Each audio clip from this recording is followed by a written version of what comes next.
நீங்கள் பார்த்து கொண்டிருப்பது 24 news Tamil. Palani RF road railway feeder சாலையில் மார்க்சிஸ்ட் கம்யூனிஸ்ட் கட்சி வேட்பாளரை ஆதரித்து நடிகர் பிரகாஷ் ராஜ் பரப்புரை. திண்டுக்கல் மாவட்டம் பழனியில் RF ரோட்டில் திமுக கூட்டணி கட்சியின் மார்க்சிஸ்ட் கம்யூனிஸ்ட் கட்சி வேட்பாளர் பாண்டியை ஆதரித்து கில்லி பட புகழ் நடிகர் பிரகாஷ் ராஜ் பொதுக்கூட்டத்தில் பேசினார். இந்நிகழ்ச்சியில் முன்னாள் நகர்மன்ற உறுப்பினர் VAP குமார் உள்ளிட்ட பலர் கலந்து கொண்டனர். மேலும் இந்நிகழ்ச்சியில் நகர செயலாளர் வேலுமணி, நகர்மன்ற தலைவர் உமா மகேஸ்வரி, மூத்த நகரமன்ற உறுப்பினர் K. சுரேஷ், முன்னாள் கவுன்சிலர் முருகானந்தம், முன்னாள் கவுன்சிலர் சுந்தர் உட்பட அனைத்து கூட்டணி கட்சியின் நிர்வாகிகள் மற்றும் பொதுமக்கள் ஏராளமானோர் கலந்து கொண்டனர். திண்டுக்கல் மாவட்ட செய்தியாளர் ஆசி கல்லி.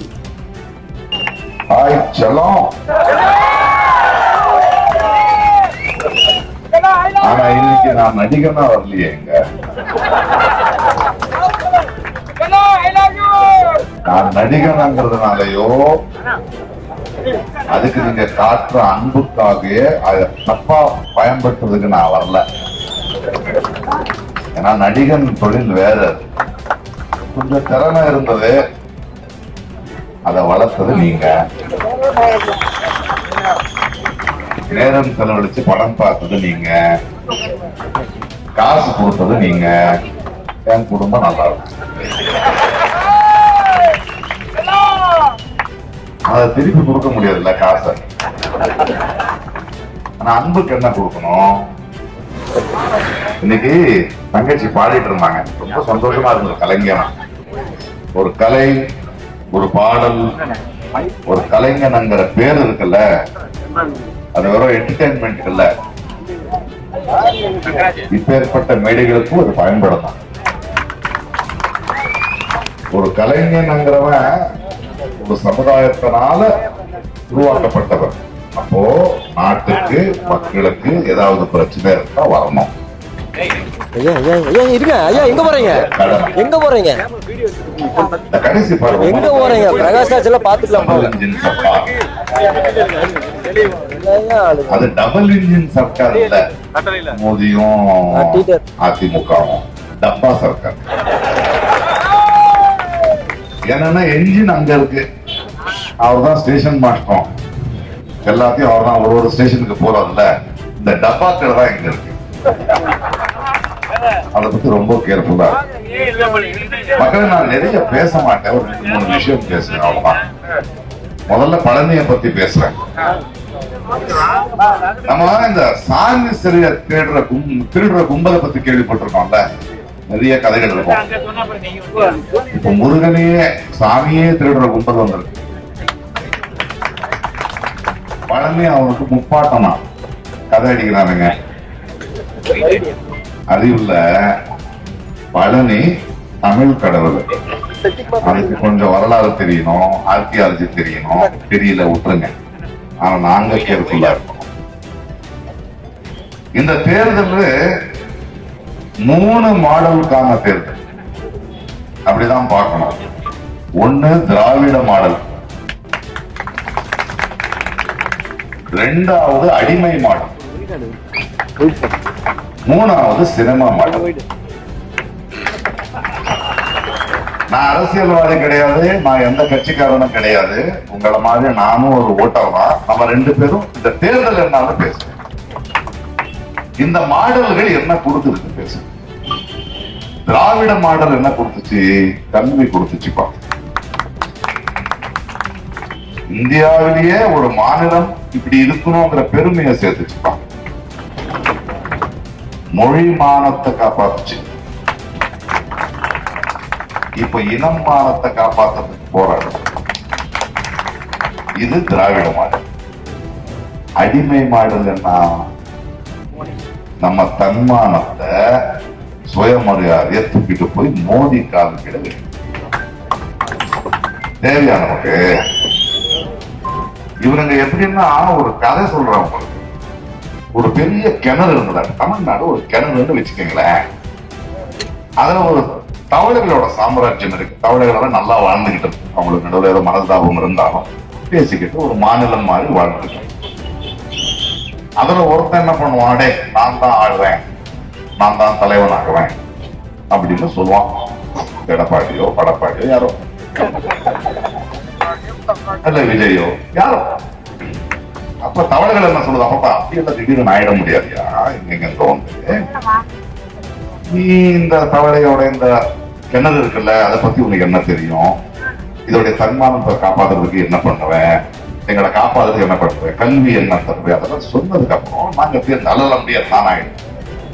அப்படிலாம் ஆயிட முடியாதுயா, கொஞ்சம் விழுந்தாதான் அடிப்பட்டாதான் தெரியும். இது இல்ல கோச்சுக்கிட்டு வெளியே போயிடுச்சு. அந்த வெளியே போகும்போது ஒரே ஒரு ஓட்டை இருக்கும், அது தவளைகளுக்கு மட்டும்தான் தெரியும். உள்ள வரதுக்கும் வெளியே போகுது. உள்ளூர்காரனை விட்டா வெளியூர்காரனை விட மாட்டோம்ல. தவளை வெளியே போச்சு, அங்க பிஜேபி பாம்பு நிக்குது. பார்த்து சாப்பிட வந்தா, ஐயோ என்ன சாப்பிடாத, சாப்பாடு என் கிணறு நிறைய இருக்கு, வழி இல்லடா, எப்படி போற, நான் கூட்டு போறேன், நீ வந்துட்டு என்ன அங்க தலைவராக. அந்த பாம்பு உள்ள இழுத்து வராங்க. இப்போ வேற வர முடியல இல்லைங்க. உள்ள வந்து என்ன நடக்கும், இந்த தவளை என்ன மற்ற தவளை, நம்மளுக்குள்ள பேசி முடிக்க வேண்டிய விஷயம், நம்ம மாநில நல்லா இருக்கணும்டா, வெளியில அந்த பாம்பை கொண்டு வந்த, அதெல்லாம் முடியாது. இவனை பிடிக்கல, இவன் தான் எதுக்கு கேள்வி கேட்கறான், இவனை சாப்பிடு, இவன் மேல இடி கேஸ் போடு, இவன் மேல அந்த கேஸ் போடு, இந்த கேஸ் போட்டு 4-5 பேரை முடிச்சாச்சு. அதுக்கப்புறம் இதுக்கு தெரியாதது என்னன்னா, அதுக்கப்புறம் போவான்னு சொன்னா பாம்பு போகாது, இவனையும் சாப்பிட்டு எல்லாரையும் சாப்பிட்டு இல்லை. இதுதான் அடிமை மாடல். இந்த பாருங்க, வெக்கம் சூடு சொரணை, இந்த அடிமை மாடல் கொஞ்சம் கூட இல்லை. மகளிர்களை பத்தி, அந்த உரிமையை பத்தி ஒரு சட்டம் எடுத்துட்டு வரணும்னு திடீர்னு நேற்று நான் நம்முடைய எம்பியை கேட்டேன், எங்க போயிட்டு இருக்கேன், நான் மதுரை வரல, திடீர்னு கூப்பிட்டு இருக்காரு மன்னர், என்னன்னு போகலாம். அங்க போன அதுக்குள்ள டீலிமிட்டேஷன் பாஸ் பண்றான். அதாவது இது ரொம்ப முக்கியமானது. ஏன்னா இந்த டீலிமிட்டேஷன் பாஸ் ஆயிடுச்சுன்னா 50 ஆண்டு காலத்துக்கு தென்னிந்தியாவுக்கு இருக்கிற பிரச்சனையை அரசியல் மாறிடும். மக்கள் தொகையை வச்சு எம்பிகளை அதிகமாக்குறாங்களாம். அதை பத்தி உங்களுக்கு தெரியும். மக்கள் தொகையை வச்சு, பெரும்பான்மையை வச்சு நீங்க பண்ணலாமா? பெரும்பான்மை தான் ஒண்ணானா அது உண்மை, அது தான் எல்லாம் தீர்மானிக்கணும்னு அண்ணா அன்னைக்கு சொன்னாரு. அப்ப மயில் இல்லடா பறவை, தேசிய பறவை, காக்கா தான் ஆகலாம். உங்களுக்கு பெரும்பான்மை இருந்தா அரசியல் ஜெயிக்கலாம், ஆட்சி பிடிக்கலாம், அது வரைக்கும் தான் பெரும்பான்மை. அதுக்கப்புறம் அந்த பெரும்பான்மையை தாண்டி சமத்துவம், சகோதரத்துவம், அதை பத்தி பேசணும். இவங்க பெரும்பான்மை தான் பேசுவாங்க.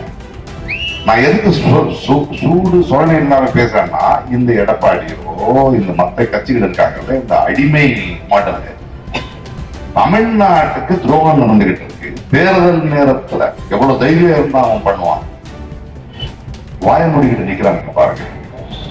இந்த மாடல் நமக்கு தேவையா? இந்த மாடல் நமக்கு தேவையா? திருப்பரங்குன்றத்தில் நடக்கிறது பத்தி நான் பேச தேவையில்லை. என்ன நடக்குதுங்க? மதுரையை இன்னொரு மணிப்பூராக போறானுங்க அவனுங்க. அங்கிருந்து ஸ்ட்ரெயிட்டா பழனிக்கு வருவாங்க. இதுதான் இவங்களுடைய வேலை. இங்க வந்து முப்பாட்டணும்னு சொல்லிட்டு இருக்காங்க பழனிய. கிறிஸ்துவர் அதிகமா இருந்தா பெத்லஹேம் இந்தியால தான் இருந்தது, இயேசு கிறிஸ்தவன் பிறந்தாருன்னு சொல்லியிருப்பாங்க. இவனுக்கு இந்துக்கள் மேல இருக்கிற அன்பில் அதிகாரம் வேண்டும், அது மட்டும்தான் வேணும் என்ற அனுமதிப்பு இவங்களுக்கும் படைக்கணும். இதுக்கான பதில் நீங்க கொடுக்க வேண்டியதா ஒரு கேள்வி. சினிமா மாடல்னு ஒண்ணு இருக்கு. ஒரே சினிமால காசு சம்பாதிச்சிடலாம்ப்பா, பெரிய ஹீரோ ஆயிடலாம், ஸ்டார் ஆயிடலாம். சினிமால ஓகே. ஒரு சினிமா கொண்டு நீ டாக்டர் ஆகலாம், இன்ஜினியர் ஆகலாம், முதல்வர் கூட ஆகலாம். அரசியல் அப்படியே முதல்வர் ஆயிடுங்க.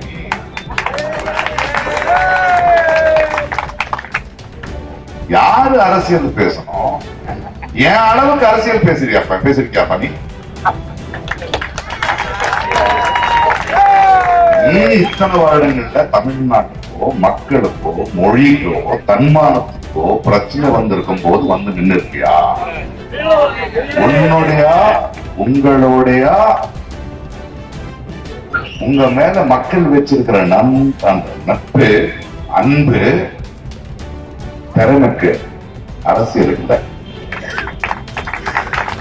அதை பயன்படுத்துறீங்க. வெயில்ல கியூ நின்று கட் அவுட்டை போட்டு டிக்கெட்டை போட்டு வீட்டை பத்தி யோசிக்காம வேலையை விட்டு காட்டின அன்ப இப்போ அரசியல் வரணும்னு அதுக்கு பயன்படுத்துவீங்களா? பாருங்க, நடிகனுக்கு ரொம்ப பிடிச்சா 3 வருடம் தொண்டையில விட்டு விசில் அடிக்கலாம், நாட கொடுக்க முடியாது.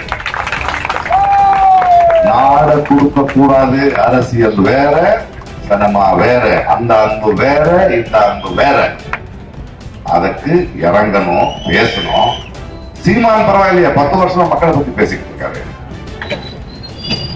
பெரிய பெரிய நடிகர்கள் அதெல்லாம் ஆகாது. அதை பத்தி இருக்கிறோம். டிராவிடியன் மாடல் வேணுமா, அடிமை மாடல் வேணுமா, சினிமா மாடல் வேணுமா? ஏன்னா அரசியல் யார் பண்ணணும் அங்கிற ஒரு கேள்வியை நான் மக்கள்கிட்ட கேட்கிறேன். என்னை பொறுத்த வரைக்கும் அரசியல் மக்கள் நாம பண்ணணும், ஜெயிச்சவங்க வேலை பார்க்கணும். ஆனா அந்த இந்தியாவுல ஜெயிச்சவங்க அரசியல் பார்த்துக்கிட்டு இருக்காங்க, நாம வேலை பார்க்கணும். அதை மாத்தணும். நம்ம அரசியல்னா யாரை தேர்ந்தெடுக்கிறோம், யாரை தேர்ந்தெடுக்கிறோம். இந்தியாவோட அரசியல் என்ன? இன்னைக்கு எதுக்கு தமிழ்நாடு எதுக்குதான் நிக்குது? அதுக்கு யார், எந்த அணி நம்மளோட நிக்கும், தமிழுக்காக தூக்கும், அதை யோசிக்கணும். கடைசியா ஒரே ஒரு வார்த்தை சொல்றேன். இது ஏதோ அதிமுக அணிக்கும் டிஎம்கே அணிக்கும் நடக்கிற தேர்தலா இல்ல. விஜய் சொல்ற மாதிரி டிவிகேக்கோ டிஎம்கேக்கோ நடக்கிற தேர்தலா இல்ல. இது ஒற்றுமைக்கும் பிரிவினைக்கும் நடுவுங்க. ஒற்றுமைக்கும் பிரிவினைக்கும் நடக்கிற தேர்தல். தமிழ்நாட்டு மக்கள், தமிழ்நாடு எப்பவுமே இந்தியாவுக்கு ஒரு மாடல் தான் நின்று இருக்கு.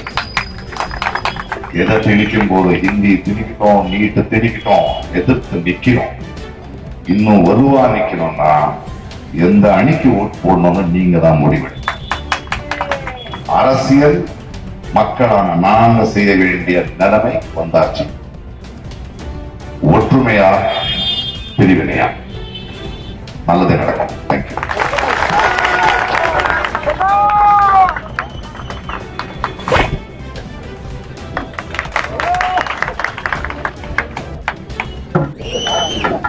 அடுத்ததாக புதுகை பூபாலம் தலைக்குழுவினருடைய அரசியல் நையாண்டி நிகழ்ச்சி நடைபெறும்.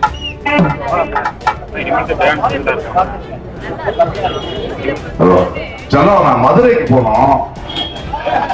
வரட்டுமா? இன்னொரு விஷயம் சொல்ல மறந்துட்டேன். பழனி தொகுதி இருக்குல்ல, பேத்துப்பாறை வீடு பண்ணிருக்கேன். இது என் தொகுதி தான்.